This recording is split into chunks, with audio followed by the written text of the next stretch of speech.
Bismillahirrahmanirrahim. Assalamualaikum warahmatullahi wabarakatuh. Waalaikumsalam warahmatullahi wabarakatuh. Alhamdulillahirabbil alamin wa bihi nasta'in ala umuri dunya waddin wa ala alihi wa sahbihi ajma'in amma ba'd. Pertama-tama segala puji hanya bagi Allah, yang mana oleh Allah yang masih memberi kita kesempatan, kesehatan sehingga pada malam hari ini kita dapat hadir berkumpul di masjid yang kita cintai dalam rangka melaksanakan sholat Isya secara berjamaah sekaligus melaksanakan pengajian rutin bulanan bersama Ustaz Fatih Al-Malawi. Selanjutnya salawat dan salam tak lupa juga sama-sama kita sampaikan kepada Nabi besar Muhammad sallallahu alaihi wasallam. Allahumma shalli wa sallim wa barik alaihi. Semoga kita semua termasuk umatnya yang insyaallah mendapatkan syafaat Nabi di yaumil akhir nanti. Amin ya rabbal alamin. Baiklah, sebelum kita masuki ke dalam tausiah pengajian, kita dengar dulu pembacaan ayat suci Al-Quran oleh Ananda Prisco dan saling tilawah oleh Ananda Naina. Kepada Ananda dan Ananda kami persilahkan.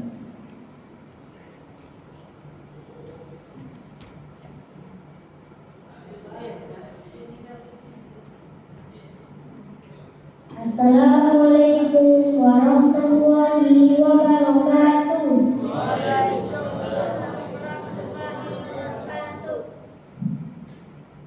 A'udzu billahi minasy syaithanir rajim. Bismillahirrahmanirrahim. Al-qari'atu mal-qari'ah. Wa ma adraka mal-qari'ah. Yawma yakunun nasu kal-farashil mabthus. Wa takunul jibalu kal-ihnil manfus. Fa amma man saqulat mawazinuhu fa huwa fi 'ishatin radiyah. Wa amma man khaffat mawazinuhu fa ummuhu hawiyah. Wa ma adraka ma hiya narun hamiyah. Shadaqallahul azim. Artinya, hari kiamat, apakah hari kiamat itu? Dan tahukah kamu apakah hari kiamat itu? Pada hari itu manusia seperti larang yang bertambangan dan gunung-gunung seperti bulu yang dihambur-hamburkan. Maka adapun orang yang berat timbangan kebaikannya, maka dia berada dalam kehidupan yang memuaskan, senang. Dan adapun orang yang ringan timbangan kebaikannya, maka tempat kembalinya adalah neraka hawiyah. Dan tahukah kamu apakah neraka hawiyah itu? Yaitu api yang sangat panas. Assalamualaikum warahmatullahi wabarakatuh.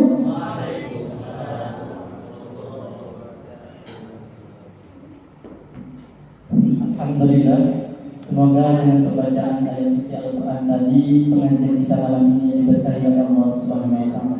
Amin ya rabbal alamin. Baiklah, selanjutnya kita masuki ke dalam tausiah pengajian yang akan disampaikan oleh Al-Ustaz Fatih Al-Malawi dengan tema lanjutan tafsir pengajian yang lalu. Kepada Ustaz kami persilahkan.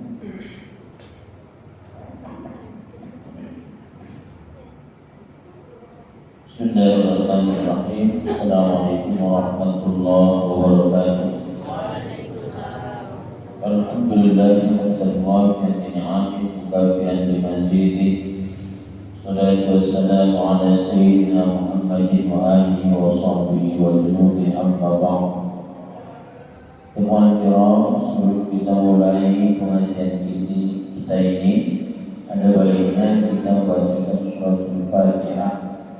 Mudah-mudahan berkat suratul Fatihah, insyaallah keluarga kita keluarga yang sakinah, mawaddah, warahmah. Rezeki kita semakin banyak dan berkah. Hidup kita insyaallah bahagia di dunia wal akhirah. Berbahagia surat Al-Fatihah. A'udzubillahi minasyaitonir rajim. Bismillahirrahmanirrahim. Alhamdulillahirabbil alamin. Arrahmanir rahim. Maliki yaumiddin. Iyyaka na'budu wa iyyaka nasta'in. Ihdinas siratal mustaqim. Shiratal ladzina an'amta 'alaihim ghairil maghdubi 'alaihim waladdallin. Amin. Rabbi shrah li sadri wa yassir li amri wahlul 'uqdatam min lisani yafqahu qawli. Shadaqallahu azim. Hadirin ma'asyiral isya yang dimuliakan oleh Allah Subhanahu wa taala, senantiasa kita bersyukur kehadirat Allah Subhanahu wa taala. Salawat dan salam kalimat junjungan kita Nabi Muhammad sallallahu alaihi wasallam beserta keluarga dan para sahabatnya. Mudah-mudahan kita mendapatkan syafaatnya di yaumil akhir. Amin.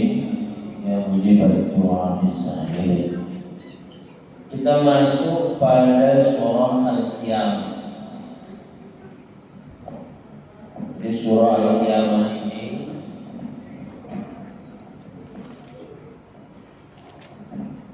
adalah surah yang ke-75 dari 114 surah yang diturunkan oleh Allah Subhanahu wa taala ke muka bumi ini. Makiyatan arba'una ayatan, diturunkan di Mekah 40 ayat. A'udzubillahi minasyaitonir rajim. Bismillahirrahmanirrahim. La zaidatun fil mawdi'aini uqsimu biyaumil qiyamah. Pada kalimat surah di dalam ayat yang pertama ini, la-nya itu adalah tambahan, tidak dibaca tidak. La itu artinya tidak, tapi dalam ayat ini la itu tambahan. Begitulah bahasa Arab, karena penuh dengan ilmu balaghah. La-nya itu untuk memperindah kalimat. Uqsimu biyaumil qiyamah, aku bersumpah dengan hari kiamat. Jadi Allah Subhanahu wa taala pun ketika menjelaskan hal-hal yang berkaitan dengan realitas dan ini bukan khayalan, Allah bersumpah. Uqsimu biyaumil qiyamah, aku bersumpah dengan hari kiamat. Wala uqsimu bin nafsil lawwamah, dan aku bersumpah dengan jiwa yang menyesali. Jadi pada hari kiamat itu terjadi banyak jiwa yang menyesali. Jadi sumpah Allah di awal itu merupakan pernyataan serius. Dalam bahasa kita, ini benar-benar terjadi. Kan banyak sumpah Allah. Wal 'asri innal insana lafi khusr. Wat-tini waz-zaituni wa turi sinin, dan seterusnya. Nah, kenapa Allah bersumpah? Untuk memberikan keyakinan yang penuh tanpa ada sedikit pun keraguan terhadap orang yang mendengarkan. Kenapa? Ini sumpah. Kalau seandainya Allah tidak bersumpah pun, orang yang beriman pasti yakin. Tetapi sumpah ini merupakan keseriusan atau bukti keseriusan dari siapapun yang mendengar apa yang diutarakan oleh Allah Subhanahu wa taala. Dalam bahasa kita, Bapak ini serius sekali berbicara. Kalau bahasa kita begitu. Kita pun juga serius. Ketika ada orang lain serius untuk menceritakan sesuatu, kita pun mendengarkannya dengan serius. Ini merupakan teknik berbicara. Sehingga ketika Allah menyebutkan la uqsimu biyaumil qiyamah wa la uqsimu bin nafsil lawwamah, maka la pada dua tempat ini merupakan tambahan. Sedangkan sumpah pada dua tempat ini dan berikutnya nanti itu merupakan ketentuan yang sudah dijelaskan dan itu pasti terjadi, bukan hayalan. Jadi sudah ditentukan, tinggal menunggu waktu saja. Kapan datang waktunya? Jangankan ketika Allah bersumpah, Rasulullah SAW ketika bercerita pun itu memang fakta, realitas. Karena itu maka orang-orang Arab itu ngerti betul bahwa apa yang diceritakan Nabi itu benar, apa yang diceritakan di dalam Al-Quran itu benar. Cuma persoalannya mereka punya ego yang terlalu tinggi untuk membenarkan Rasulullah SAW, atau ada pulus baju, ada pangkat yang tetap harus menempel, ada sebutan tokoh yang masih didamkan. Sehingga kalau seandainya mereka mengakui Al-Quran, mengakui Nabi Muhammad SAW, fulus hilang. Pangkat dan jabatan mungkin turun. Sebutan tokoh yang disematkan oleh masyarakat mungkin tidak berlaku lagi.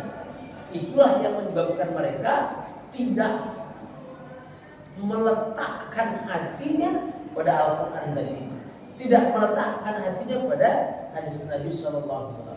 Tapi mereka tahu, sama sebagaimana orang-orang Yahudi. Jadi sumpah yang disebutkan oleh Allah di dalam ayat-ayat ini dan ayat-ayat berikutnya ini merupakan sumpah bukti bahwa ini menunjukkan uslub berbicara dengan keseriusan yang bentuknya pada tingkat yang tertinggi. Ini uslubnya begitu. Ini kan uslub kan macam-macam. Uslub, kenapa ayat ini menggunakan botol kayak gini? Botolnya hanya uslub saja. Cara yang digunakan untuk mendapatkan air pada botol yang segini. Ini uslub saja. Uslub dakwah melalui Facebook, melalui TikTok, melalui YouTube, uslub.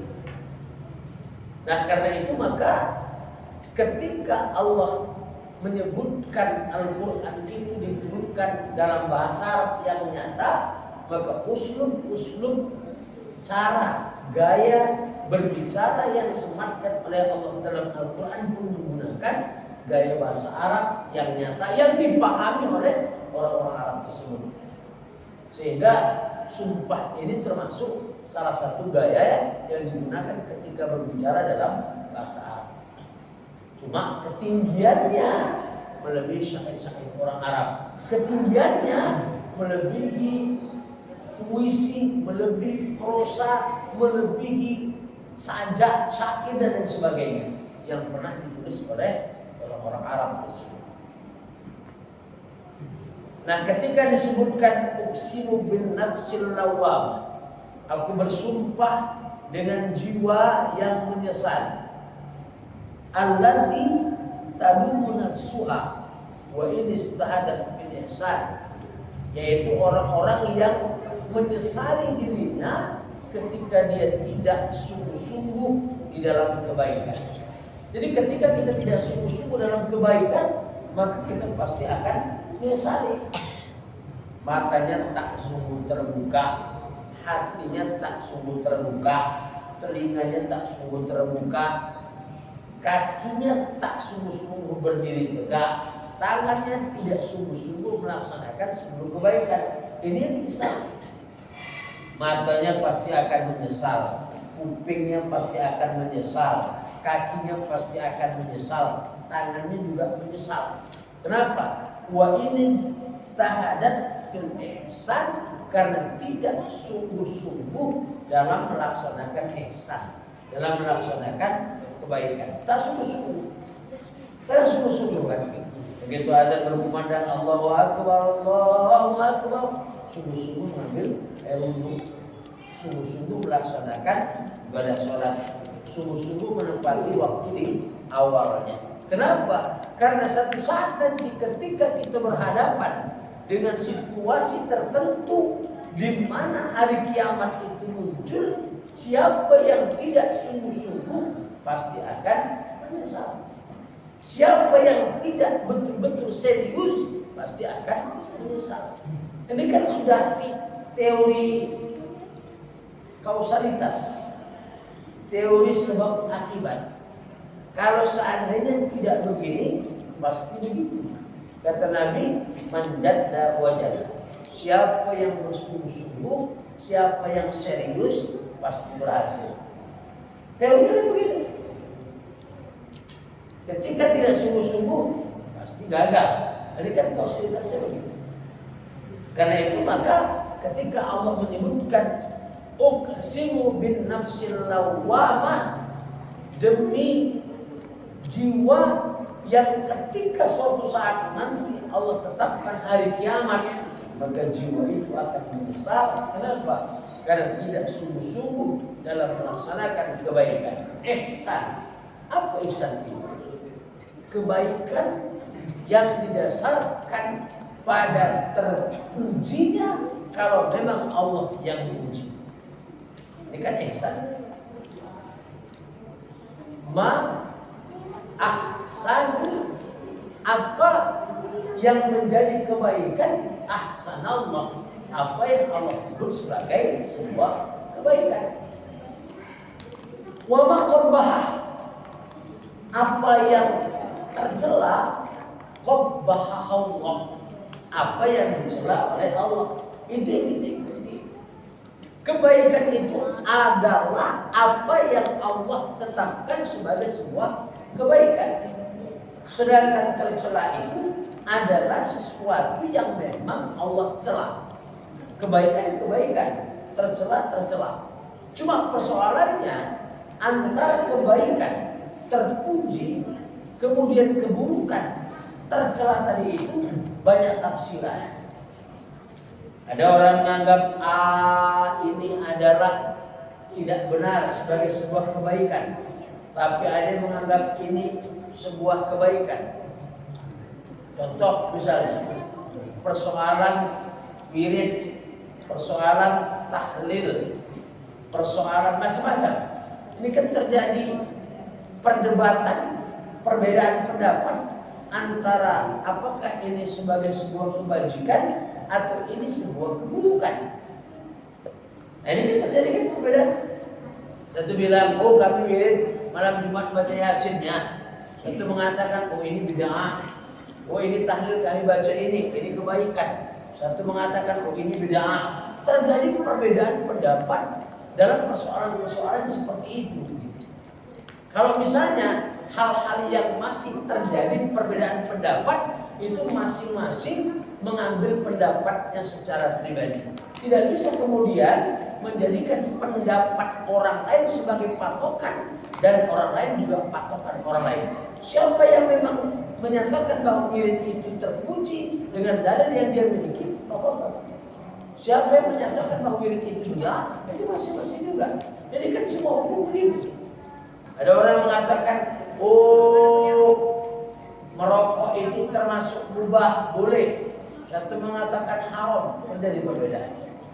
Sholat subuh, satu pakai kunut sunnah muakkad, satu mengatakan tidak pakai kunut, bahkan ada yang mengatakan pakai kunut itu bid'ah.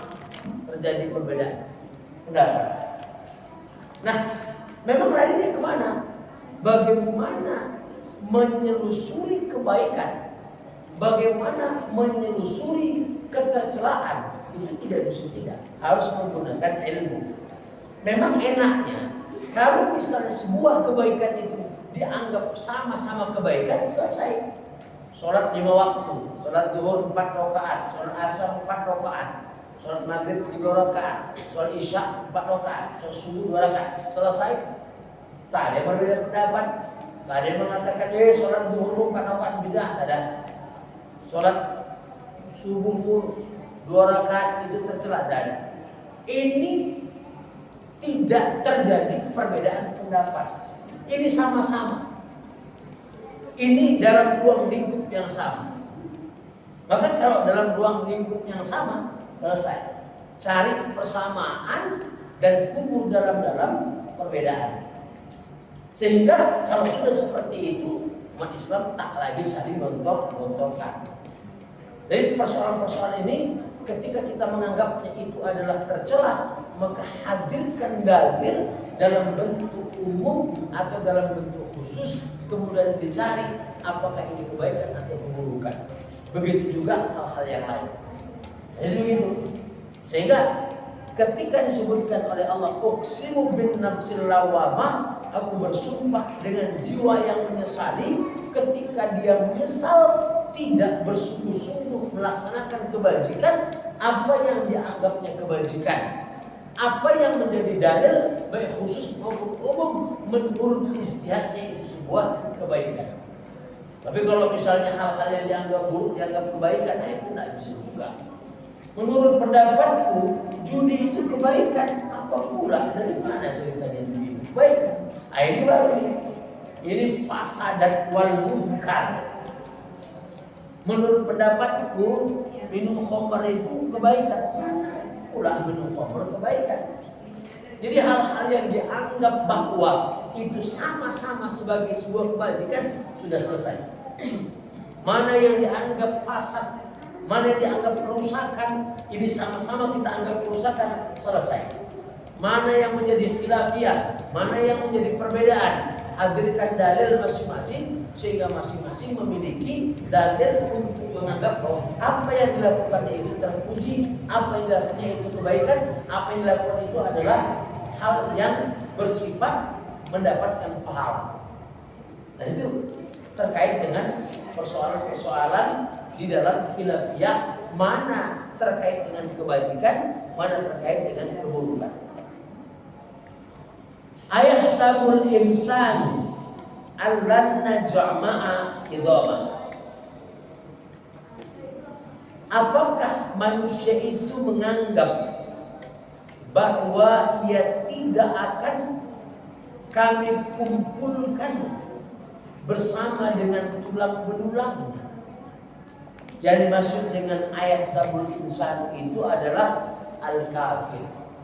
Apakah orang kafir itu menganggap bahwa kami tidak akan mengumpulkan tulang belulangnya? Kalimat lan di situ ditahbid. Orang kafir selama dia masih dalam kekafiran, mereka tidak akan yakin bahwa kami akan mengumpulkan tulang belulangnya, kata Allah. Orang kafir selama dia masih dalam kekafiran, selamanya dia tidak akan beriman dan tidak akan mendapatkan petunjuk. Khatamallahu ala qulubihim wa ala sam'ihim wa ala absarihim hisab. Jadi baik orang yang kafir secara nyata bahwa dia beragama A, beragama B, beragama C, atau KTP-nya Islam tapi dengan lisannya dia batalkan akidahnya, dengan hatinya dia batalkan akidahnya, dengan perbuatannya dia batalkan akidahnya, maka orang tersebut tidak akan pernah yakin kami akan mengumpulkan kembali tulang belulang. Kenapa orang kafir tak yakin dengan kehidupan di akhirat, tak yakin bahwa ketika dia nanti mati Allah pasti akan mengumpulkan kembali tulang belulangnya? Kenapa kafir? Karena dia tidak yakin dengan Allah, dia tidak yakin dengan hari kiamat, dia tidak yakin nanti dia akan dihisab, diperhitungkan mana amal baik amal buruknya. Kalau dia masih ingat bahwa suatu saat nanti dikumpulkan oleh Allah seluruh tulang belulangnya. Ketika dia sudah meninggal akan dihisab oleh Allah, dia akan menjadi nomor sendiri. Lisannya tidak akan mungkin membatalkan akidahnya, perbuatannya tidak akan mungkin dia batalkan akidahnya. Perbuatan apapun yang dia lakukan pasti itu mengikuti keyakinan yang dia yakini sepenuhnya 100%. Jadi kenapa orang melakukan perbuatan haram? Kenapa? Kalau perbuatan haramnya itu terkait dengan semua sepakat ini haram. Oke, judi haram, minum khamar haram. Persoalan riba ini masih belum debatable. Apakah bunga bank itu riba atau tidak? Satu mengatakan iya haram, wa halallahu al-bai'a wa harrama riba. Satu mengatakan oh ini berkaitan dengan suku bunga, ini mengatakan begini begitu. Ini kan terjadi lagi perbedaannya kan pendapatnya. Satu mengatakan oh Allah memerangi riba, Allah dan Rasulnya memerangi riba. Pada bank-bank konvensional ada riba, Allah memerangi riba. Satu mengatakan oh tidak, ini belum. Kalau bunganya tidak mencapai 5% belum termasuk dalam konteks riba. Ini kan berbeda lagi dalam konteks keburukan. Mana sebenarnya yang kemudian diyakini? Apakah riba dalam bentuk yang sekarang dalam bank konvensional termasuk riba? Satu mengatakan A, satu mengatakan B. Ini terjadi lagi. Itu sogok menyogok. Ada yang mengatakan oh itu mengambil hak saya. Ketika saya mau jadi misalnya pegawai negeri atau pegawai, ketika saya nyogok, oh itu bukan nyogok. Satu mengatakan itu nyogok, hukumnya haram. Terjadi lagi fasad, keburukan itu terjadi di debat, terjadi khilafiyah. Apakah betul-betul khilafiyah? Wallahu a'lam bishawab. Nah, karena itu ketika disebutkan ayat sabul insanu al-kafir, orang kafir itu menyangka bahwa kami tidak akan mengumpulkan tulang-tulangnya. Kenapa? Karena memang mereka tidak meyakini akan adanya hari kiamat, sehingga hal-hal yang bersifat fasad itu dia tidak meyakini ketika dia nanti akan mempertanggungjawabkan di hadapan Allah. Jadi ketika kita mempertanggungjawabkan di hadapan Allah, seluruh tubuh kita yang sudah menjadi tulang belulang akan dikumpulkan kembali oleh Allah Subhanahu wa taala. Lil baqti wal ihya, akan dibangkitkan dan dihidupkan kembali oleh Allah Subhanahu wa taala. Maka berikutnya Allah menjelaskan bala qadirina ala an nusawwiya banan. Sekali-kali tidak. Allah Maha Kuasa atau Maha Kuasa Allah itu ketika kami, kata Allah, mengumpulkan bukan hanya tulang belulangnya, tapi termasuk jari jemarinya. Tulang belulangnya bukan hanya tulang belulang, jari jemarinya pun kata Allah kami bisa kumpulkan.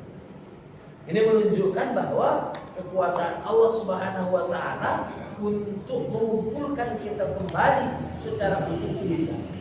Jadi bagaimana bentuk? Bagaimana bentuk kita? Apakah ketika dibangkitkan dalam kondisi seperti ini? Iya. Jadi wajahnya tak asing. Kenapa? Saling menang.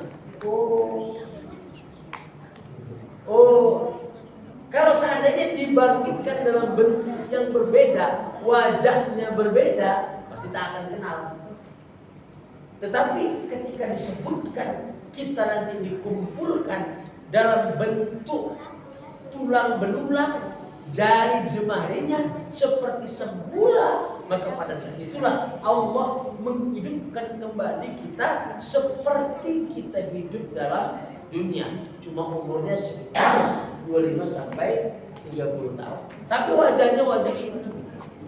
Wajahnya wajah ketika dihidupkan oleh Allah pada saat berada di dunia ini. Allah Maha Kuasa mengumpulkan kembali bukan hanya tulang-tulangnya, tapi seluruh jari jemarinya akan dikumpulkan oleh Allah Subhanahu wa taala. Bal yuridul insanu liyafjura amama. Akan tetapi manusia bermaksud untuk melakukan kemaksiatan terus-menerus hingga hari kiamat. Manusia itu bermaksud untuk mendustakan agama Allah terus-menerus hingga hari kiamat. Manusia yang mana? Manusia yang kafir. Itu disebutkan sama dengan ketika disebutkan tadi ayat Al-Qari'ah mal-Qari'ah wa ma adraka mal-Qari'ah yauma yakunun nasu kal farashil mabthus. Nas yang dimasukkan di situ adalah orang-orang kafir. Idza zulzilatil ardu zilzalaha wa akhrajatil ardu athqalaha wa qala al-insanu ma laha. An-nas yang disebutkan atau insan disebutkan di situ adalah orang kafir. Kenapa? Orang yang kafir itulah nanti mereka yang mengalami adanya peristiwa hari kiamat. Orang kafir yang mengalami, orang Islam kok tidak. Bahkan dalam hadis Nabi disebutkan bahwa tidak akan terjadi hari kiamat kalau seandainya masih ada satu orang di muka bumi ini yang masih melafazkan Allah, mengumandangkan azan, melafazkan, mensucikan Allah, tidak terjadi hari kiamat. Makanya kan dalam hadis yang disebutkan Allah ini sebenarnya sudah geram sama orang yang kafir, geram betul. Kalau tidak ada bayi yang menangis, kalau tidak ada orang yang malam sujud untuk patuh kepada Allah, kalau tidak ada binatang-binatang yang makan rumput, Allah sudah geram betul dengan orang kafir. Geram. Awak pun geram juga betul. Yang Yahudi itu geram kali. Cuma apalah daya. Tak bisa apa. Ketika dia menghancurkan Palestina, geram betul. Kalah bola pun geram. Ya kan? Wasitnya katanya curang, geram, kan gitu. Jadi geram. Jadi Allah itu sudah geram betul. Jadi Allah itu bukanlah makhluk, tapi Allah menyampaikan dalam nada makhluk supaya kita paham, bahwa kebencian Allah pada orang kafir itu luar biasa, tidak terkira. Cuman sifat Ar-Rahmannya Allah, di samping masih memperhatikan yang lain, dunia ini masih tidak dikiamatkan oleh Allah, dunia ini masih tidak diguncang, tidak diberikan bencana oleh Allah. Sudah gerak. Kalau tak ada bayi yang menangis, bayi yang masih menyusui, kalau tidak ada hewan-hewan yang masih merumput, kalau tidak ada orang yang tunduk patuh di malam hari tahajud menangis takut karena Allah, ini sudah selesai. Dan sebenarnya orang kafir itu numpang hidup sama orang Islam. Ini kan numpang hidup. Banyak orang melakukan maksiat, mereka tidak sadar bahwa kemaksiatan yang mereka lakukan itu menghancurkan dunia ini, menjadikan dunia ini semakin bertambah parah dengan murkanya Allah. Baiklah. Togel. Judi online. Coba survei. Saya sudah survei beberapa warung-warung, sekitar 60% kurang lebih lah. Hampir semua agen togel. Bayangkan. Ya Allah, saya pikir hampir, ya kita bilang 60% lah. Hampir rata-rata warung itu agen togel. Sehingga saya cari warung yang betul-betul warung lah, yang tak ada agen togelnya di sana. Kalau tak agen togel tempat minum tua banyak. Kalau muslim mungkin togel, nggak tahu saya. Apakah ada juga? Tapi ada juga. Rata-rata coba bayangin. Kita ini sudah dikelilingi maksiat, luar biasa maksiatnya. Togel sekeliling kita ini judi online sudah. Bayangkan saja, judi online itu semakin marak luar biasa. Tak yang kaya, tak yang sedang, tak yang miskin, tak tukang beca, pengusaha, apalah pekerjaannya, semua ikut bermain. Seolah-olah mereka tidak mendapatkan informasi ini hukumnya haram. Khawatir takut tidak. Karena memang ini juga sudah diprediksi oleh Nabi SAW. Ingatlah satu saat nanti, kata Rasulullah SAW, satu saat nanti di mana manusia tidak lagi memperdulikan apakah harta yang dimakan itu halal atau haram, tak lagi diperhatikan oleh manusia. Nah sekarang zamannya apa istilahnya, yang halal pun susah, apalagi yang haram, atau yang haram pun susah, apalagi yang halal. Itu istilah yang mereka pergunakan itu. Rame. Belum lagi homer yang dimaksud tuh sabu-sabu. Luar biasa. Kawan saya bilang, cari minyak lampu lebih sulit daripada cari sabu-sabu. Ya betul nggak? Betul. Cari minyak lampu itu lebih sulit daripada cari sabu-sabu. Gampang. Cari tempat judi gampang. Togel, ngerapat aja. Berapa bang keluar bang? 46 kan dari. Ngerapat aja di situ. Tapi jangan korban. Betul ya. Banyak sekali. Sabu-sabu. Astagfirullahaladzim. Anak kecil juga tahu.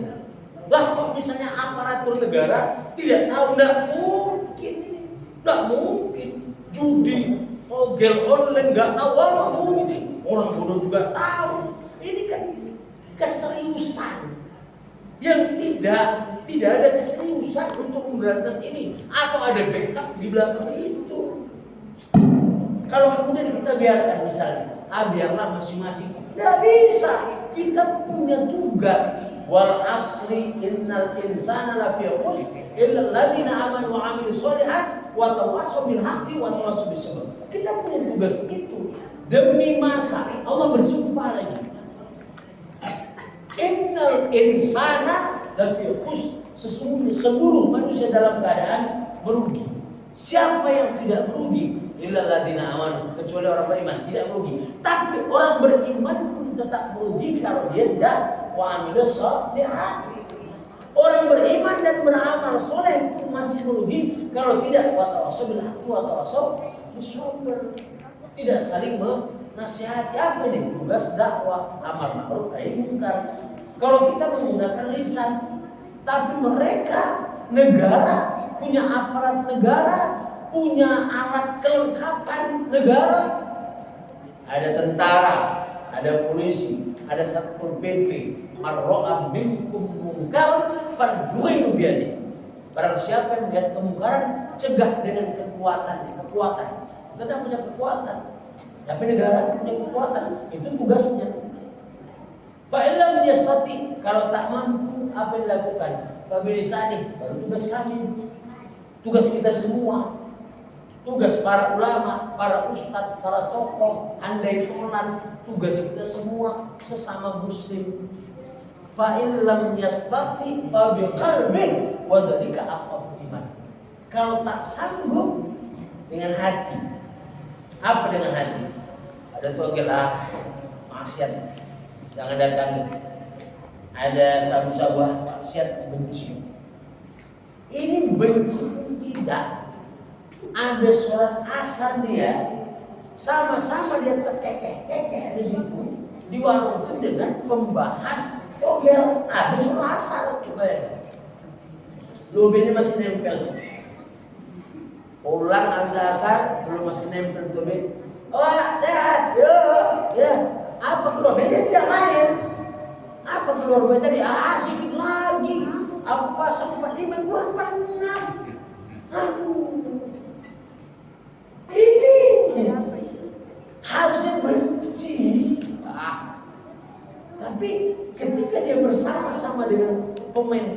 togel itu padahal dia tidak main, dia juga sama dengan mereka. Dia memang tidak melakukan kemaksiatan, tapi dia memberikan andil yang besar, kebahagiaan, komunikasi kepada togel-togel itu. Gitu. Ya kan? Banyak togel sini kan? Sini. Iya di sini nggak ada. Insya Allah. Mudah-mudahan. Amin. Togelnya dalam bentuk online sekarang, ya kan? Bukan togel kertas lagi udah. Pakai WA deh. Pakai. Dari mana keluar? Saya tanya juga. Dia tanya juga. Dari mana keluar? Singapura Ustaz Yo.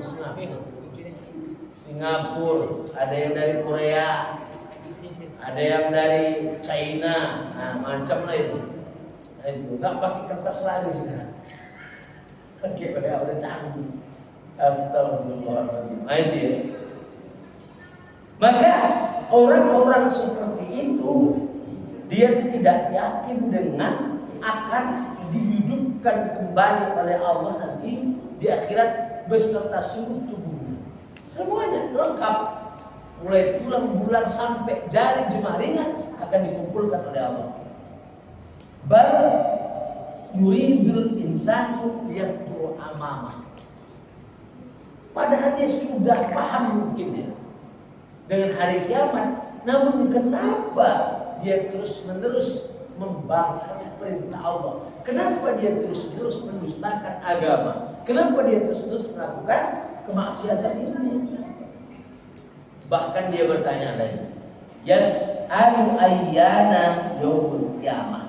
Dia bertanya, kapankah terjadinya hari kiamat itu? Bertanya. Kenapa dia bertanya? Apakah dia belum tahu kapan terjadinya? Belum. Apakah dia ingin meyakinkan dirinya bahwa itu akan terjadi? Tidak juga. Jadi pertanyaan di sini bisa jadi pertanyaan mengejek. Kapan baik? Nah, kapan baik? Seolah-olah dia melakukan pertanyaan dengan tujuan untuk mengejek. Maka dijawab oleh Allah Subhanahu wa taala, fa idza bariqal basar. Terjadinya hari kiamat itu ketika terbelalaknya mata orang-orang kafir. Kan sudah disebutkan, idza zulzilatil ardu zilzalaha wa akhrajatil ardu athqalaha wa qala al-insanu ma laha. Kenapa ini? Ada apa ini? Kenapa kok terjadi? Goncangan dahsyatnya terjadi. Air laut meluap. Ini planet-planet saling bertabrakan. Ada apa ini? Kalimat malah yang berbeda dengan kalimat mahala. Apa ini? Kan begini. Malah yang dimaksudkan di situ adalah pertanyaan terhadap kejadian yang luar biasa. Malah beruntun nih, bisa ditabrak 50 tak pernah terjadi tabrakan kecelakaan. Apa pertanyaannya? Malah kenapa ini terjadi? Itu pertanyaannya. Maka kalimat malaha ketika disebutkan oleh Allah dalam surat Az-Zalzalah itu menyatakan bahwa ada peristiwa yang luar biasa terjadi sehingga munculkan pertanyaan malaha. Siapa yang bertanya? Orang kafir itu. Kenapa? Mukmin tidak menyaksikan kejadian yang sangat menakutkan itu. Kenapa? Bariqal basar, terbelalak matanya. Melihat sesuatu yang sebelumnya tidak pernah dilihatnya. Pernah lihat hantu? Pernah lihat orang jelek? Oh sering. Hantu bagaimana? Nabi SAW awalnya tidak pernah melihat malaikat Jibril. Ketika ditanya Iqra, apa yang dijawab Nabi? Ma'ana biqari. Ma'ana biqari ini punya dua alasan. Pertama, memang Rasul tidak bisa membaca. Yang kedua, keterkejutan Rasul terhadap satu hal yang selama ini tidak dilihatnya, mana sekali spontanitas. Sehingga kalau misalnya kita tiba-tiba ada sesuatu yang tidak pernah kita lihat, itu kan terkejut gitu. Jadi yang disebutkan faedah balikul basar, keterkejutannya secara spontanitas ketika melihat peristiwa yang tidak pernah dia saksikan. Terkejutnya. Nah, ini faedah balikul basar. Wa khasafal qamar, ketika hilanglah cahaya matahari, atau disebutkan wa dhahaba dhau'uhu, hilang cahaya bulan.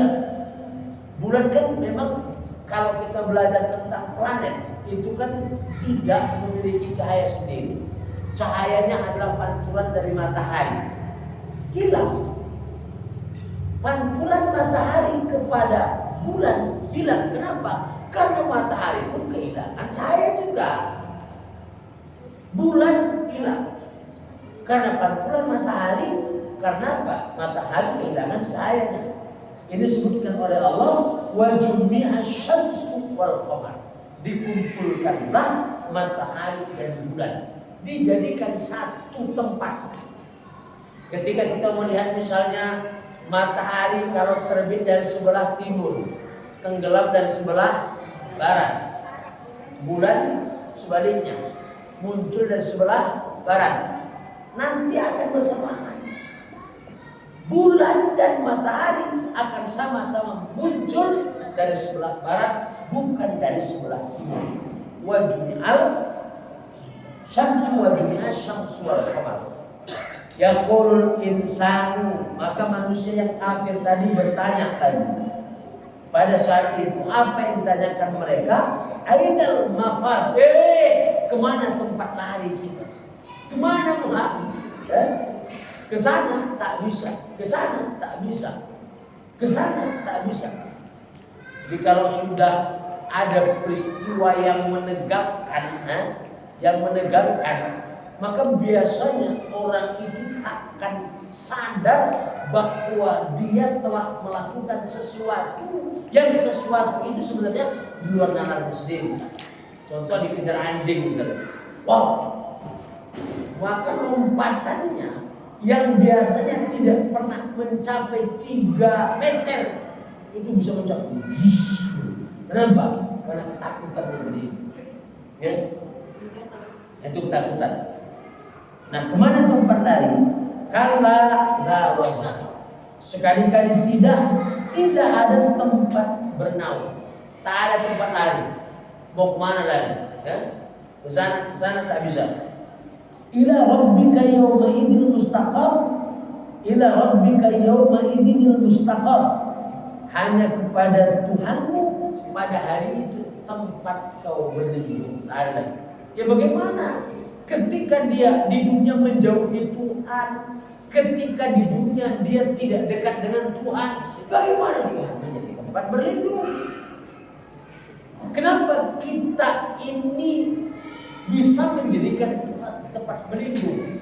Karena memang ketika kita berada di dunia ini, tempat yang kita yakini berlindung itu adalah Tuhan. Orang ketika tidak meyakini Tuhan tempat berlindung pada saat dikala susah, maka Tuhan tidak dijadikan sebagai tempat berlindung. Hati kita tempat berlindungnya Allah, mata kita tempat berlindungnya Allah, tangan kita tempat berlindungnya Allah, kaki kita tempat berlindungnya Allah. Makanya kan kalau kita lihat dari hadis Nabi SAW, setiap hari seluruh tubuh ini kan bersedekah. Setiap hari seluruh tubuh kita itu membutuhkan zikir, membutuhkan ingat kepada Allah. Ingat kepada Allah ketika di dunia ini, maka Allah akan ingat pula kepada kita ketika kita mendapatkan kesulitan di akhirat.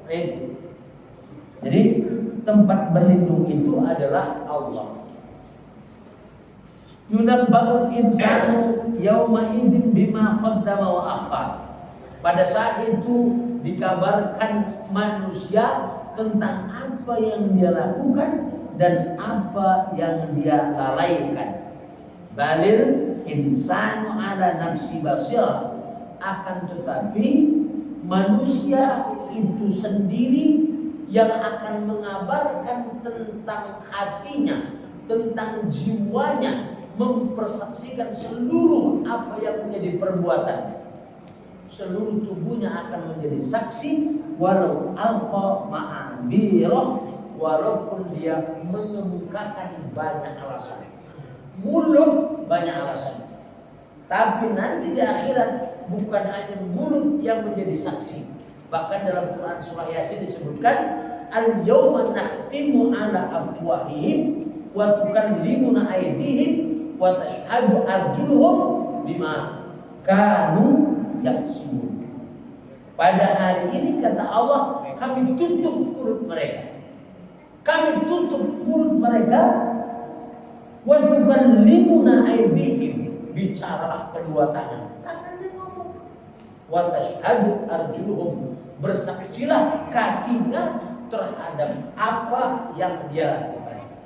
Maksud tangan dan kaki ini dalam ilmu balaghah disebutkan menyebutkan sebaliknya, tapi maksudnya secara keseluruhan. Itlaqul juz'i wa iradatul kulli, menyebutkan lahmul khinzir, daging babi, tapi semuanya kan ikut, bukan dagingnya saja haram, tulangnya haram, semuanya haram. Itlaqul juz'i wa iradatul kulli, bukan hanya kaki dan tangannya bersaksi, matanya bersaksi, telinganya bersaksi, bahkan pahanya pun akan bersaksi. Maaf, kemaluannya akan bersaksi di hadapan Allah Subhanahu wa taala apa yang dia lakukan, baik itu kebaikan ataupun kejahatan. Jadi kalimat al-yawma nakhtimu ala afwahihim wa tukallimuna aydihim wa tashhadu arjuluhum bima kanu yaksibun, itu itlaqul juz'i wa iradatul kulli, menyebutkan tangan dan kaki, tapi maksudnya adalah sa'irul jasad, seluruh tubuhnya pasti akan bersaksi. Apa yang kau intip sore-sore ketika nenek-nenek itu mandi,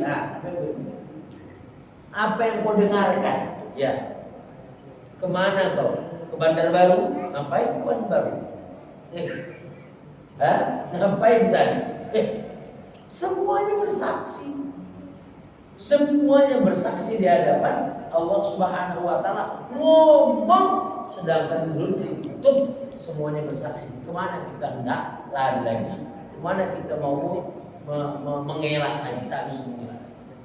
Kesimpulannya pertama bahwa hari kiamat itu pasti akan tiba. Hari kiamat itu merupakan penyesalan bagi orang-orang kafir, karena orang-orang kafir sendiri tidak yakin dengan adanya hari kiamat. Apakah kafir yang dimaksudkan beragama lain selain daripada Islam, atau dia sudah membatalkan akidahnya dengan lisan atau perbuatan yang lain? Kenapa? Orang yang sudah berani menghalalkan apa yang diharamkan oleh Allah, mengharamkan apa yang dihalalkan, termasuk kafir. Halah, yang halal yang judi itu, jadi bisa jadi kafir, batal akidah.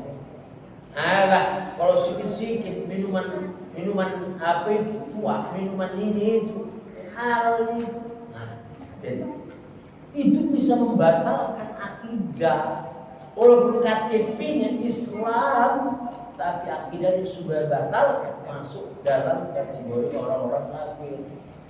Kenapa kau tak sholat? Orang-orang Cina itu tak sholatnya dia, kayanya dia. Kenapa kau tak naik haji? Batu aja di sana, batal ini. Sudah termasuk dalam kategori orang-orang kafir. Kenapa? Sifatnya yang menyelisihi perintah Allah, menyelisihi perintah Rasul, itu menyebabkan dia keluar dari kekafiran, ditentukan oleh mulutnya yang batalkan akidahnya tadi.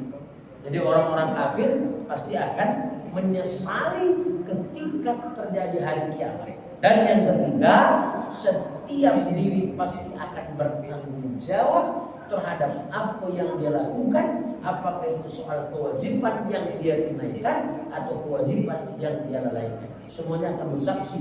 Mulut akan ditutup, seluruh tubuhnya, mulai kepala, mulai rambut, mulai mata, hidung, telinga, bahkan pahanya pun pasti akan bersaksi di hadapan Allah Subhanahu wa taala. Di zaman Nabi Muhammad SAW, kambing yang diracuni itu bisa ngomong sama Nabi. Dia jadi saksi. Oh, dia adalah kambing yang sudah diracuni oleh orang Yahudi yang disediakan untuk makanan Nabi Muhammad SAW. Itu kambing. Kambing aja bisa bersaksi. Nabi paham apa yang diutarakan oleh kambing yang sudah dimasak ini.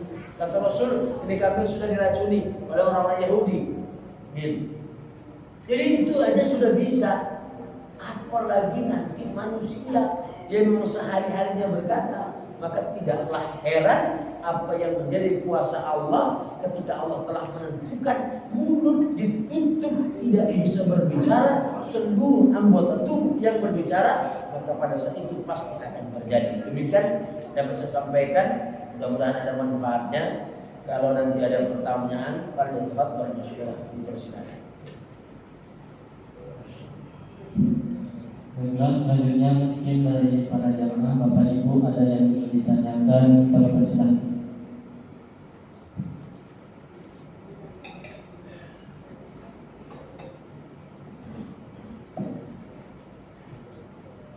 Kalau tak ada, alhamdulillah. Berarti sudah paham. Biasanya kalau fikih yang bertanya, kalau tafsir jarang. Baik, kita tutup dengan doa. Bismillahirrahmanirrahim. Allahumma alimna ma jahilna wa dzakirna ma nasina wa anfa'na bima 'allamtana ya Allah ya Arhamar Rahimin. Allahumma faqihna fid din. Allahumma faqihna fid din. Allahumma faqihna fid din ya mujibat du'a'is sa'ilin. Allahumma anzil rahmata wa ni'mata wal maghfirah wat taufiq wal hidayah wa sabra wa salamata wa sihhata wa barakata wa muhabbata 'alaina ya Allah, khususan di hadhil jamaah birahmatika ya arhamar rahimin. Wassallallahu wasallam alaihi alhamdulillahirabbil alamin. Assalamualaikum warahmatullahi wabarakatuh. Alhamdulillah, terima kasih kita ucapkan kepada Ustaz yang telah menyampaikan isi pengajian kita pada malam hari ini. Semoga apa yang Ustaz sampaikan tadi menjadi iktibar bagi kita, menjadi pelajaran bagi kita semua, dan insyaallah tentunya dapat kita laksanakan dalam kehidupan kita sehari-hari. Mungkin sekian dulu pertemuan pengajian kita malam ini. Akhirul kalam, maaf. Assalamualaikum warahmatullahi wabarakatuh. Waalaikumsalam.